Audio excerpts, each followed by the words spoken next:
My name is Jason Hahn. I started my sole practice probably 11 years ago, and then from there, opened up a practice with my wife. My wife is a chiropractor. Started with her, myself, and an admin, so a team of three. Joined Paul's group, so that was about 7, 8 years ago. Now we have a team of 14. We're a cash practice, so we're doing pretty well. For someone who's been around, obviously for the guys that maybe don't know in the crowd, obviously you've just recently left LAFC, and for being around elite level sports and managers and coaches and team members like this. So what's the one thing that's really kind of, whether it's from that or whether it's from Paul in the room, who's really accelerated that for you, that's just you and your wife, and then now I look at you, you've got Jesus in the building, massive team behind you, doing some great things. Yeah, I had a unique experience, right? So being in pro sports the last 6 years, while running a clinic, while having a family, and just talking to Paul recently, I've been a lot more reflective as of late. So this is an excellent question. I think the first thing that joining when I say club, soccer, I mean, let's be proper, football club. When I joined the football club, what it really did was it pushed me out of the business to work on the business instead of in the business. And I think, as like Ross said, like we always want to, from a clinician standpoint, we want to be the best. We don't want to let go. We don't know how to hand off. And the business at that point, I was maybe at 50% treatment, and then I needed to get to a place where I needed to hand it all off to someone else. So I think that it forced me to be that person. I think that's number one. Number two, I think working in professional sports, and I'll talk strictly from the clinician standpoint, is like the idea of building the relationship does not change, right? Whether you're working with in the clinic or with professional athletes, you're developing that relationship to build trust so they can ultimately do what you want them to do. That's from the clinician standpoint. The uniqueness of it all was that while I was the boss at a business, I was also the employee of a club. So I really took that opportunity to learn and to try to put myself in the shoes of my employees. And if any of you know me, I'm naturally a little bit hot-headed. So like I was either an abdicator or I was like the dominant one. And if you talk to my staff of 14, they'll talk about like early on, like, I remember that time Jason flipped out and blah, blah, blah. I think I've calmed down a lot since then.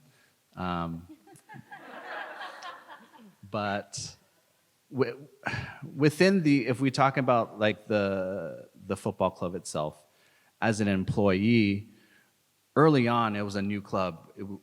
I was in the inaugural season. There was a lot of excitement. We had good players. We had good community.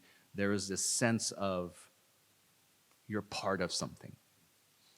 And you fast forward now, we win MLS Cup. We have big players that are coming in. Then it becomes a bigger business.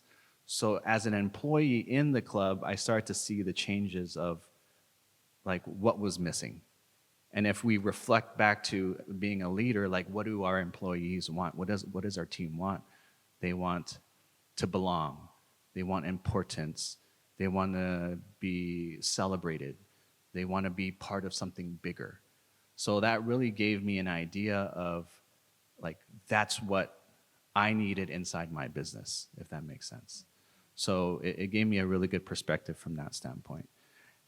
As LAFC goes on and then that disconnect happens because the company is now $1 billion business, I'm dissecting what's not going right. It's leadership. It's management. It's because in the beginning, you're bootstrapping it, just like every single business of ours. We started as a sole entrepreneur, and you just throw it out there and it starts to work. But as you scale, it's like, oh, holy crap, I actually need systems. I actually need to be a good leader. So I've had numerous conversations with Jesus and Paul and Simon and everyone on this team about that was what I was seeing. I was seeing the disconnect of they were losing track. They were focusing more on partnerships and then getting into other countries and then big players, that they were losing focus on who was getting them there. And we talk about it. the way that we achieve is with our people. So that was always the message that I was in my head. I was like, this is why LAFC is not working for me at this point. But I would do everything in my power to make sure it happens in my business. So I think that was a big learning experience in its whole. Talk a little bit about focus. You talk from a business standpoint. You talk a lot about belonging, and Jesus is here, and Jesus has been, an integral part of this community as well over the past 12, 18, 24 months. Talk to me a little bit about how you guys have used coaching together of a community to really leverage your business over the last, say, 2-3 years. I think first and foremost, I think Paul talked about the left side of the column. He exhibits all of that. Because I will call him my ride or die at the end of the day. And you talk about hiring, there's something about that person. And I'll highlight Jesus as far as he started as, when he initially interviewed, he interviewed as an admin position. He didn't get the position. He interviews 2 years later as a marketing assistant, and he gets it part-time. Within a month, 2 months, he's full-time. I was like, this guy has something. He's in this room. It's me and my current ops and myself. So he's privy to leadership type of conversations. When my ops decides to leave, first guy I talk to is him. And I say, like, what should we do? How should we divvy this up? And we were just talking about it. So I go home. I tell my wife, this is what happened. He calls me an hour later. He goes, I can do it. He goes, I can do it. I'll give you 5 years. No question. I was like, what the fuck? And then I was like, let me call you back. I call my old ops. I was like, Alana, Jesus wants to do it. She's like, oh, shit. I turn to my wife. She goes, oh, shit. So I think that alone speaks for itself. The kind of person that he is, knowing his humble upbringings and stuff like that. My goal for him, for everyone in my team, is that I want them to, whether they stay with me or not, I want them to be better than they were when they came in. And I told him, I was like, if you're with me, I'm gonna fucking take care of you. Because he exhibits that. So, with that being said, not being emotional, it was a learning experience. It was trust. It was just talking with him all the time. Like, what's going well? What's not going well? How can I help you? Even though I was with the club, he had 100% access to me, and I made it a point that I was at the facility, at my clinic, minimum 4 or 5 times a week. And each one of those days, I was always with him. So he's been a huge reason why we've been able to scale, why we've been successful, because number one, he treats it like it's his own. Number two, he loves the job. He loves our employees. He loves the challenge. None of us like the difficult conversations, but he embraces it because he's in all the mastermind calls. He did the management course with you last year. Like, I just started to throw everything at it because I trusted him, and I was like, okay, let's see where we go. Just to wrap it up very quickly, you've been on an incredible journey, obviously, with the team, with the football club and stuff like that. If you went back to the first day that you met Paul, what's one thing you might say to yourself differently?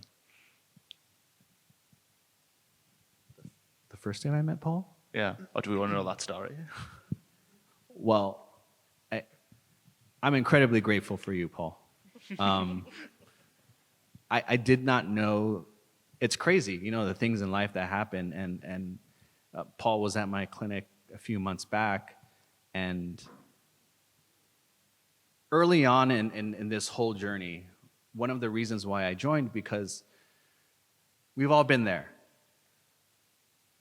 You're a sole entrepreneur, there's 2 or 3 of you, and you're working 60 hours a week, you're barely making it, and you're like, fuck, is this going to be my life? Is this going to be my life? Because you don't know how to scale. You don't know how to hire. You don't know how to lead. And I had double stress because my wife and I were trying to have kids. So you're like, fuck. And then there's all these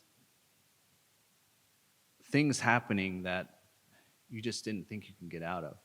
But like, yes, from the tactical side, there was a business growth school and accelerator and all these things. But I think the magic that he's brought to me is, like you said, just being able to control yourself, being able to control your emotions. Because if there's a storm inside you, you're going to be a storm for everyone else.